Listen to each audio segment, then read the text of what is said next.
Welcome to the Great Coaches Podcast. To me, being perfect is not about that scoreboard out there.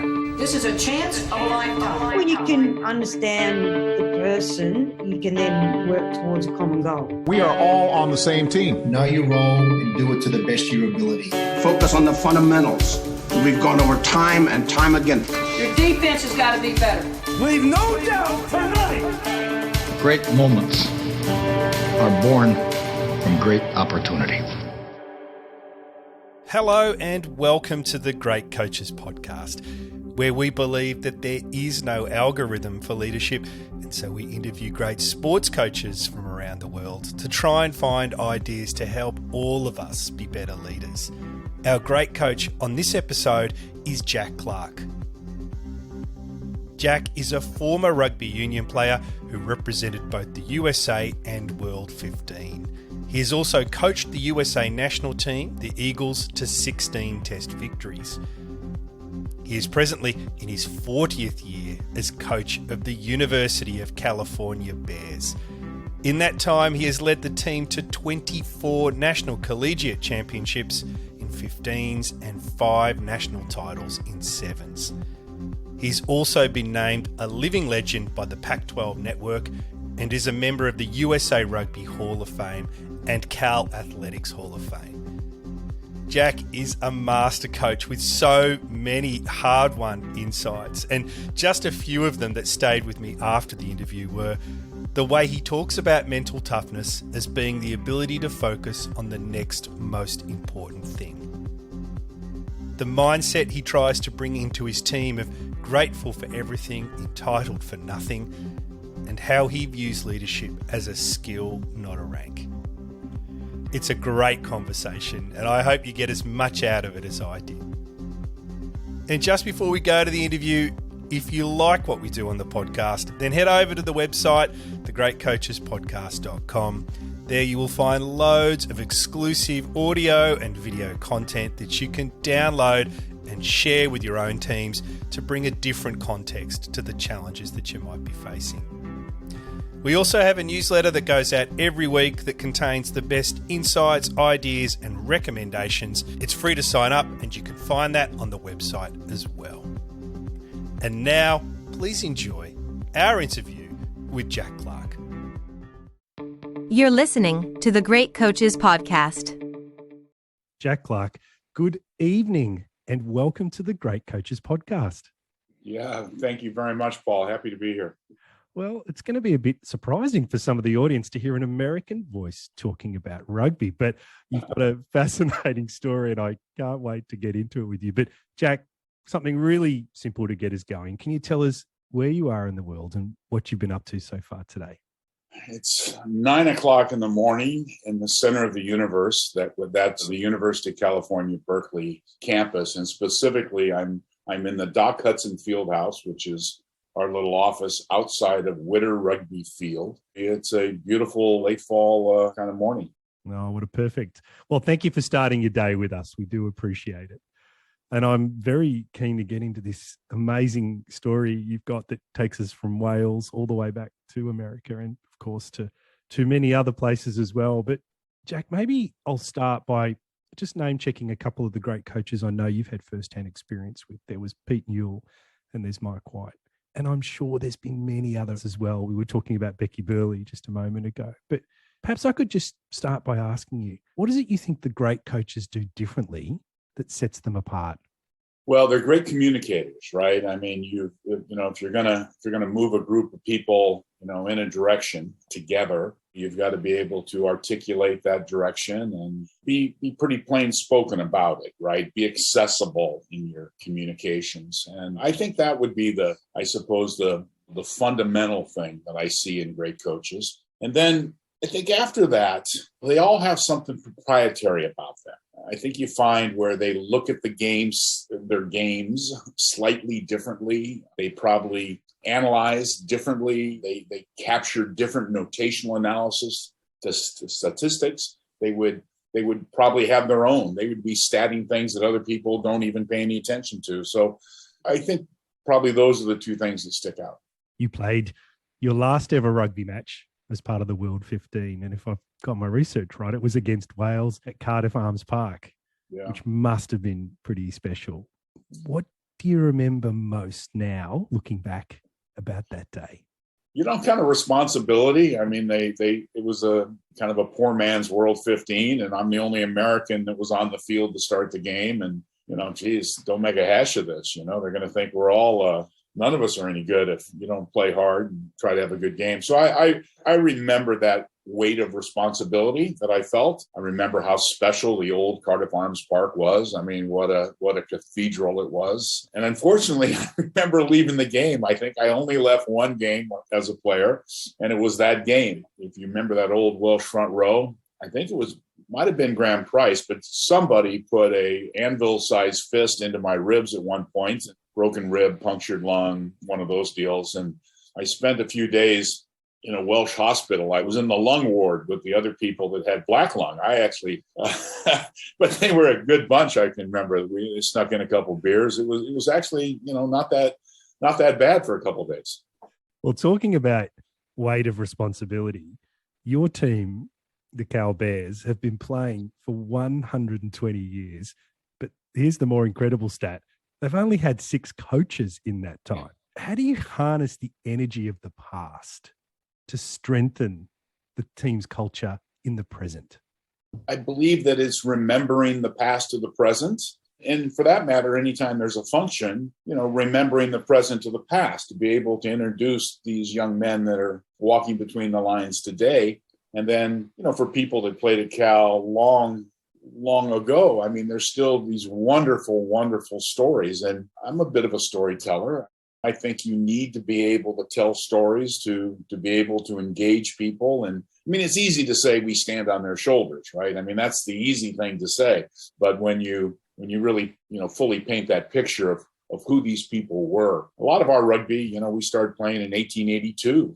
In my office here, there's photos of a rugby game with 50,000 people in attendance. And for your audience, this is the what could have been moment in American rugby, where we start off playing rugby, and then we, as a new country, we want to play our own sports, not British sports. So we morphed to American football. And the early days of American football were quite dangerous.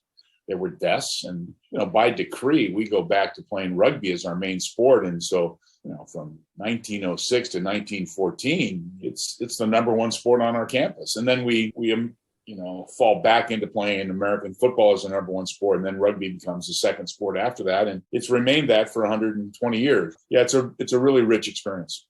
Eddie Jones, the coach of the English team, thinks that America has the potential to be a powerhouse in world rugby. Yeah, well, I mean, we have the potential. I mean, when we're heading towards 300 million people and a country that sits inside of a continent, of course we have potential.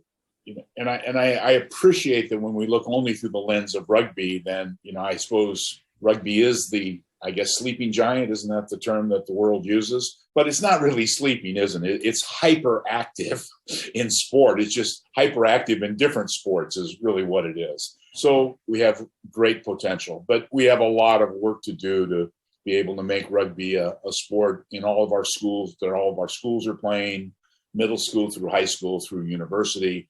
And then we need some structures to develop our very best players that emerge from that. And I think it's early days for American rugby still, right? I mean, I think obviously the best part of our game will be in the future.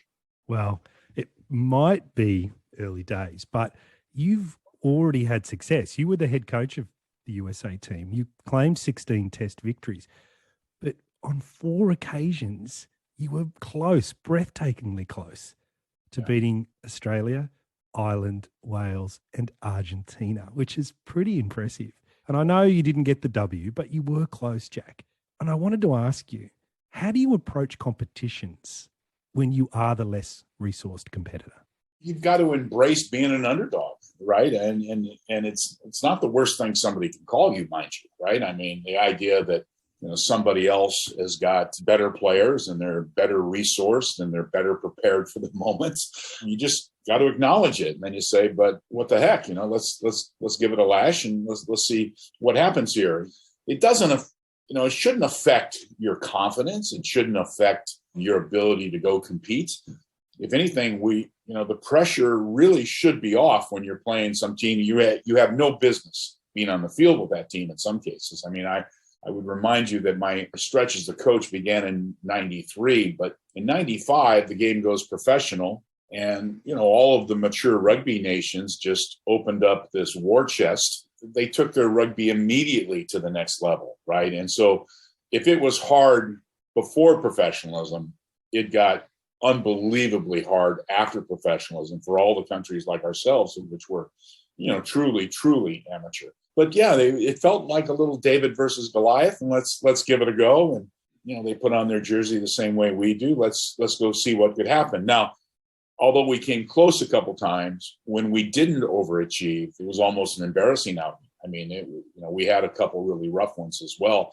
I think besides those 16 victories, I think we got maybe 10 occasions we were within a try, right? And close, but no scalp, really. We never got one of those scalps that we really wanted from one of those mature rugby nations.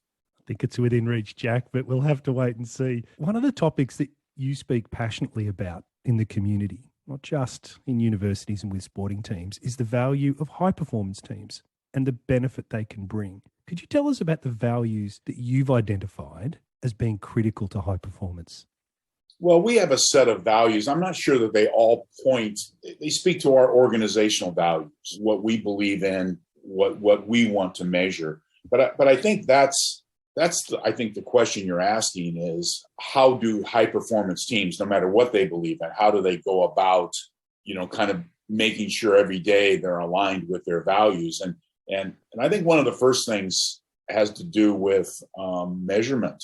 I knew a guy once, and he said to me, "Why guess when you can know?" And it hit me, because my instincts for our game are really quite good. I mean, I pretty much know what happened after the game. I've got a pretty good idea in my head what we did well and what we need to work on, and what were the real trigger moments in the game that might have swayed it. But that's not really enough, is it? I mean, his point of why guess when you can know hit me hard. That's right. We do have to use all of that video analysis. We have to make sure that we're using statistics in the right way, and that we are truly understanding our performance. And so I think it has to do with this willingness to measure, to use applied science where it's appropriate. I think that's at the core of every high performance organization, no matter what they list as their values or their pillars. I think it's this belief of, there's no shortcuts here. We have to do this very, very thoughtfully.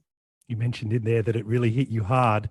And I know that when you were in New Zealand, there was also a Maori phrase that hit you hard, kia kaha. Could you tell us how that influenced your thinking? I started researching teams, and what I found is that if teams were tough, it's because they celebrated toughness. They wore it on their sleeve, if you will. And once that became clear to me, I really started kind of reverse engineering it. Is there some kind of tough organization out there, whether they're in tech or whether they're in sports? Is there some kind of organization out there that is really tough, but that they don't ever talk about it? They don't really measure it. And I couldn't find one, right? And so I think that phrase, the Maori people, right, at first, right? I mean, it's an affirmation. It's a hello. It's a goodbye. It's, be strong, right? And there's this idea that we wouldn't be here if we weren't strong. And let's wear this on our sleeve. Let's make this part of our identity. I think that's a pretty powerful concept. Jack, I have another terrific quote from you. You say, but we have to believe that if we're going to get a paycheck as a coach, that we can develop young people to lead. It has to be part of the curriculum of what we do. Tell us about some of the ways that you help the players that you lead to become leaders in their own right.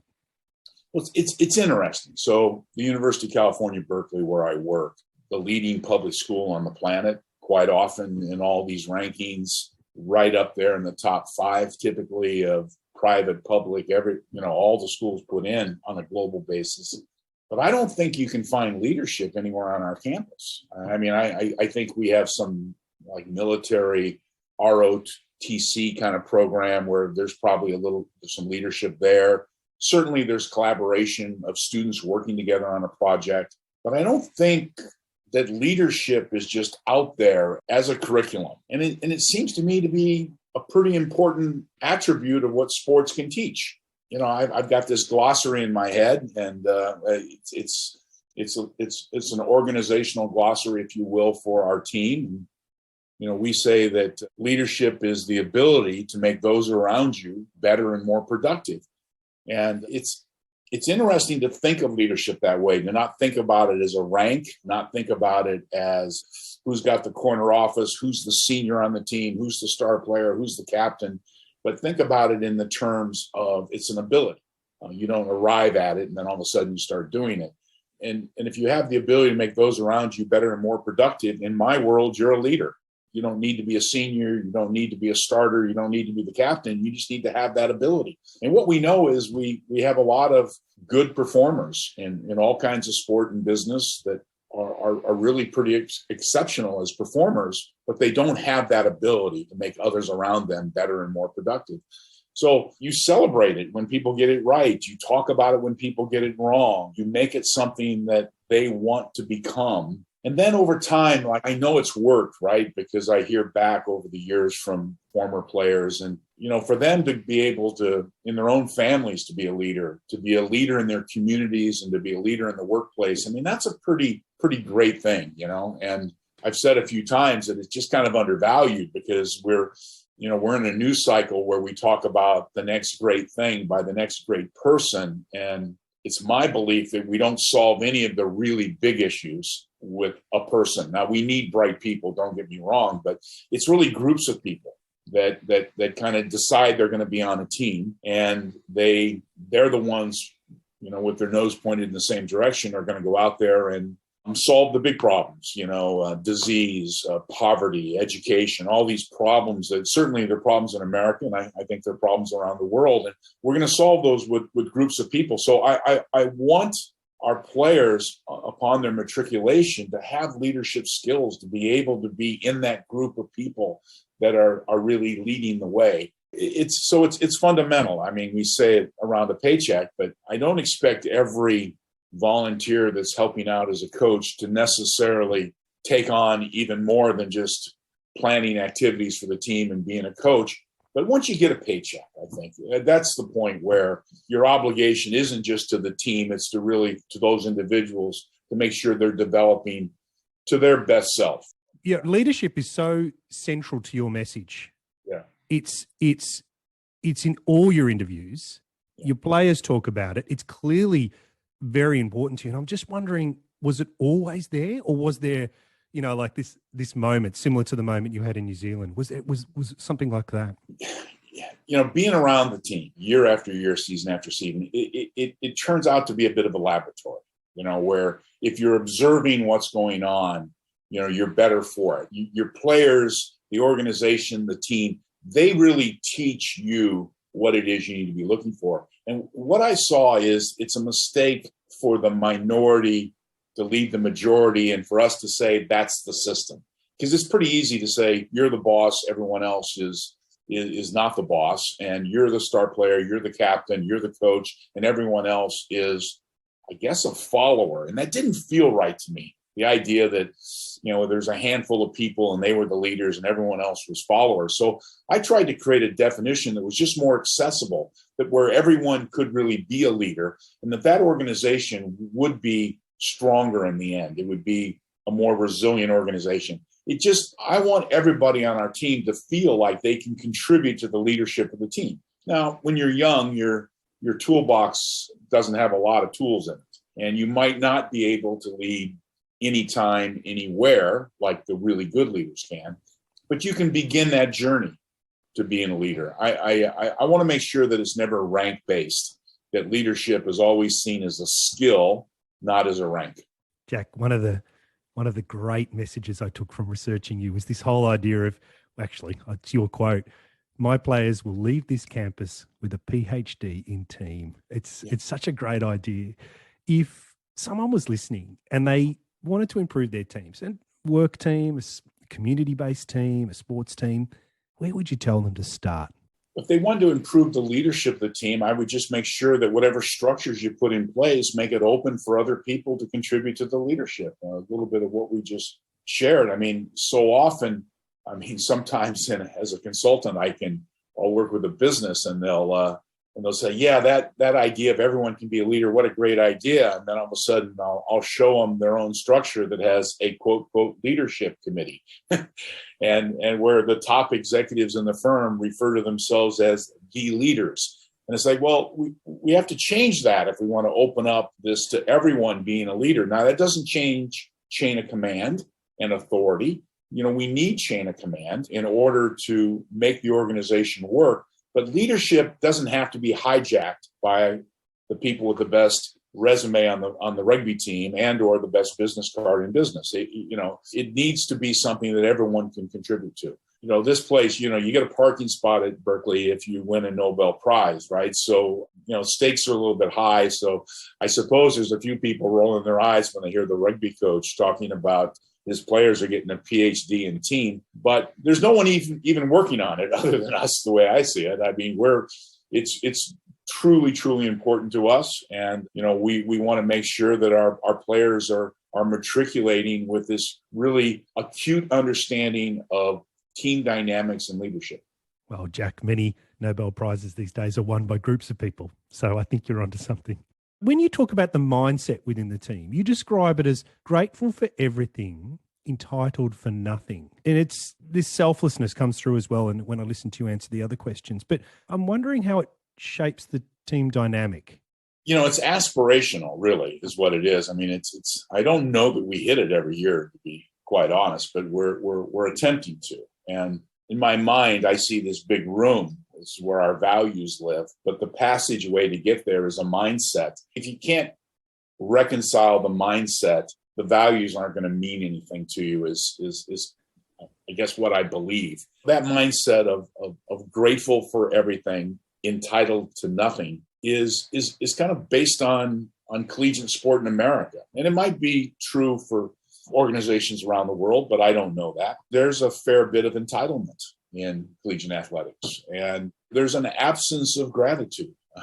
And somebody has to talk about it. Somebody has to say that, isn't it amazing that you can put your soiled clothes in a hamper and you come back the next day and they're clean in your locker? I mean, isn't that something to be grateful for? There's nutritionists and coaches and sports psych and strength and conditioning, and there's all these services dumping into the athletes, and the idea that you'd be a little bit grateful for that is powerful, right? Grateful to all your coaches over your life, to your parents, to your friends, to all these people that support you. Gratitude is just a beautiful thing. This idea that you're not owed anything makes you more resilient, is what it really does. I mean, if you don't feel like you're owed a break by the referee, or if you have to play into the win both halves, I mean, there's some teams that'll throw them off kilter. Anything happens like that, they feel like victims. And I believe there's teams out there that are just far more resilient. They don't think they're owed a break. They don't need a break. They're there to compete no matter, what the conditions. Talking about resilience, mental toughness is very important to you. In fact, I've heard you say it's as important as physical toughness, but it's a little bit harder to train and teach. So I'm wondering, you get these new people into campus every year, they come in. How do you go about helping people develop the skill of mental toughness? It begins by defining it. If you say the term mental toughness enough, everyone just nods their head. And if you go into the library, there's 30 meters of books on mental toughness, and they're all probably correct, right? So, and if you went around a room of people and you said, what's the definition of mental toughness? You'd be 10 people in and you'd have 10 different definitions. But yet it's one of those phrases we use all the time.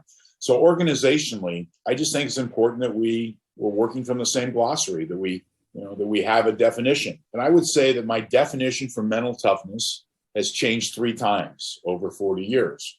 I had a definition that I didn't really like, but I knew how important mental toughness was. So I used it. And then I used a different one that I thought was a little bit better. And then for the last long time, the definition I've been using that really works for me, that I borrowed from a cricketer. And I know nothing at all about cricket, but this cricketer was a really good cricketer, and he happened to write a book. And he said this definition one time, and it just so resonated with me that I borrowed it, and it's now embedded in our culture. And we say that mental toughness is the ability to focus on the next most important thing. And if you really unpack that, you don't have to access mental toughness when things are going well, right? So there's no need for it. And when things are really pear-shaped and you do have to access mental toughness, I think the tendency is to, what does this mean? You play it forward a couple steps, like that can't be good. You play it backwards, like how did it happen?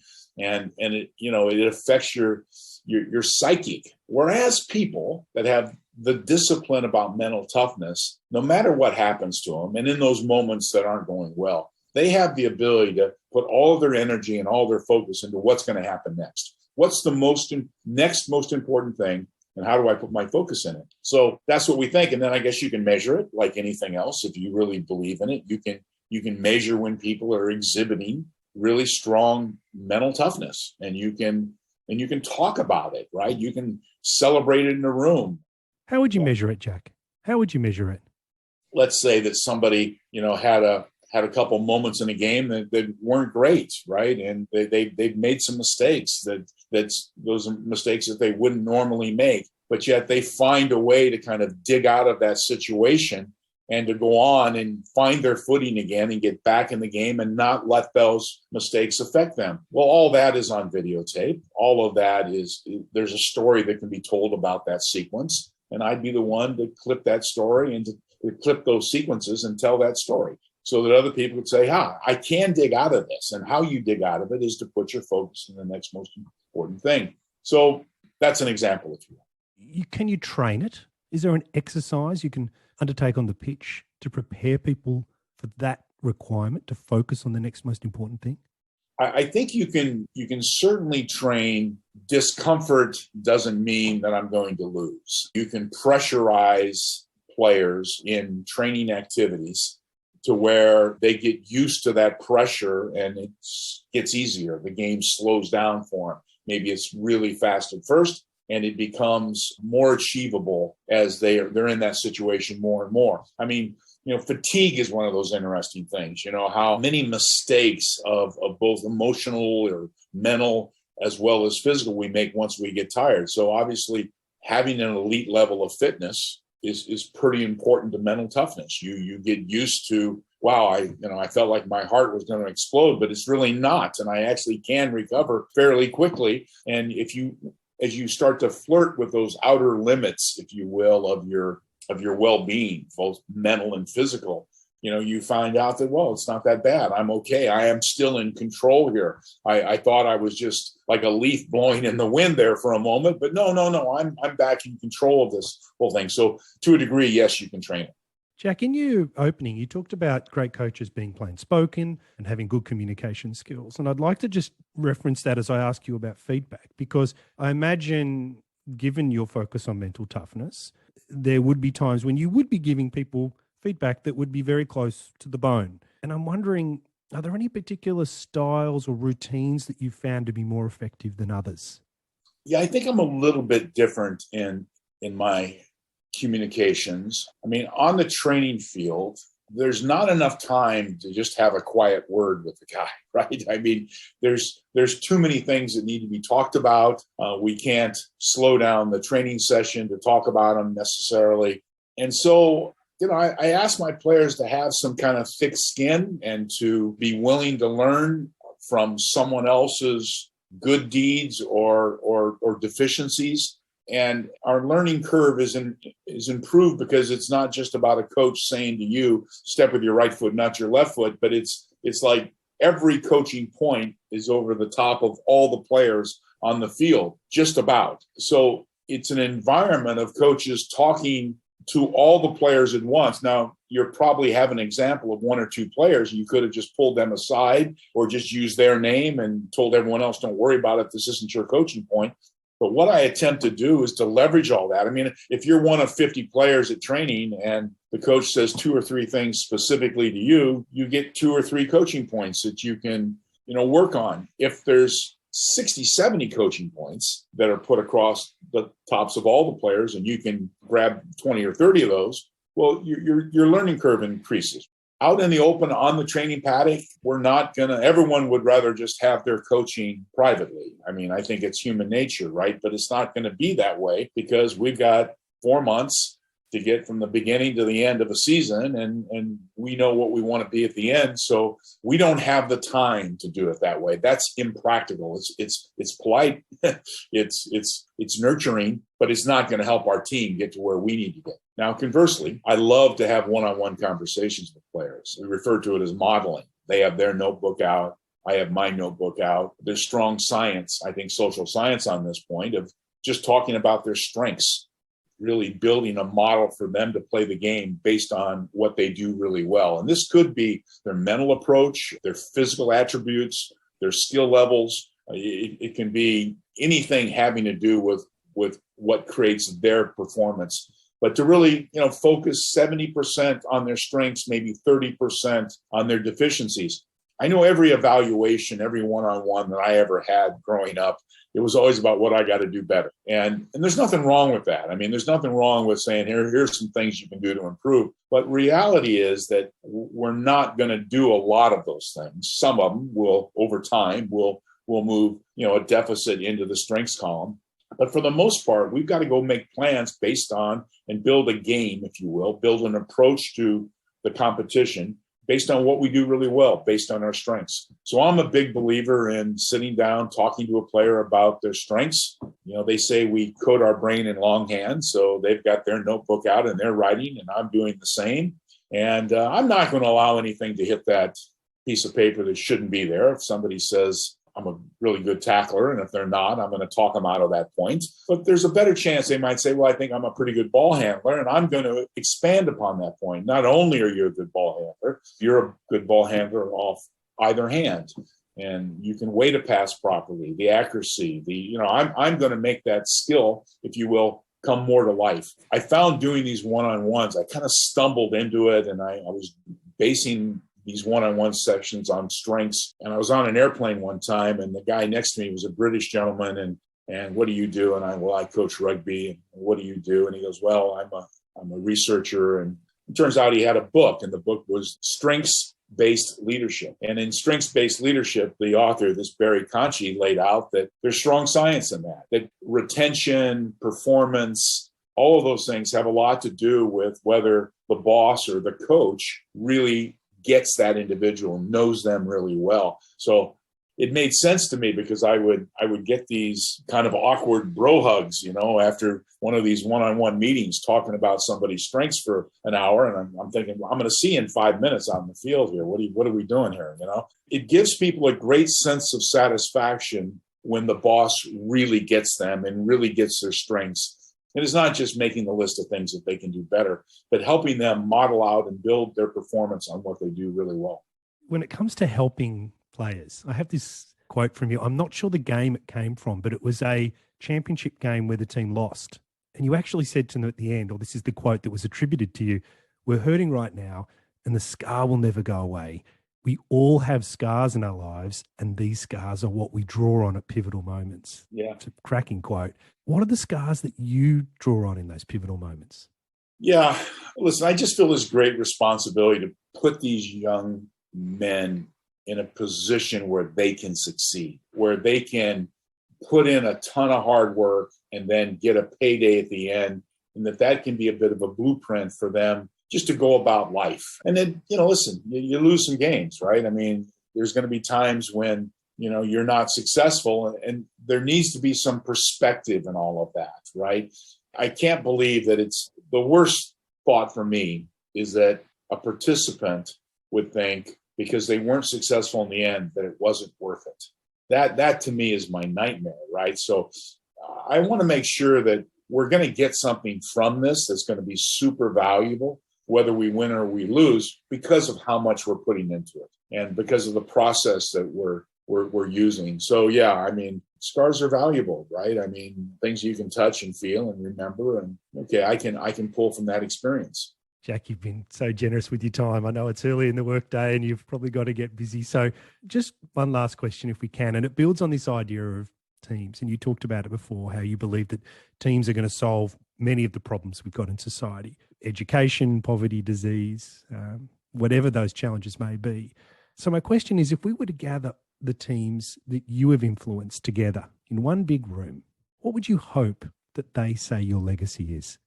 I haven't spent a lot of time on thinking about my personal legacy. I guess I would want their experiences to be healthy, hard, difficult, but rewarding. And I remember one time that there was a player, kind of almost first team rugby potential, but really spent quite a bit of time in the reserves. Didn't get his name called to be a starter in a lot of the big games.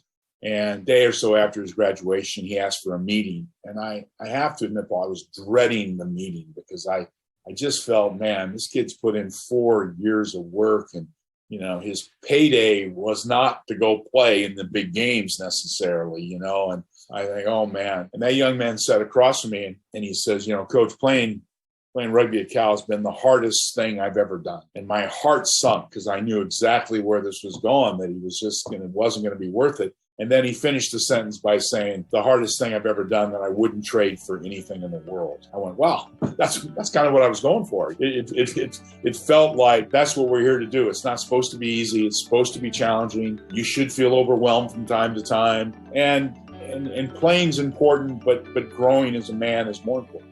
I think the benefits of challenge, feeling overwhelmed and growing as a man is a great place to finish. Jack, it's been super to spend a bit of time with you today. Thank you so much for your time and for the energy you put into the interview. Great. Okay, cheers. Thanks, Paul. Hi, everyone. You have been listening to the great coach, Jack Clark. I hope you got a lot out of Jack's stories and found a couple of things that you can bring back to your own dinner table, locker room, or work table for discussion. Some of the ideas that Jack spoke about that connected with me were his view on leadership as the ability to make those around us better and more productive. How the New Zealand saying of kia kaha, which translates to stay strong, influences him.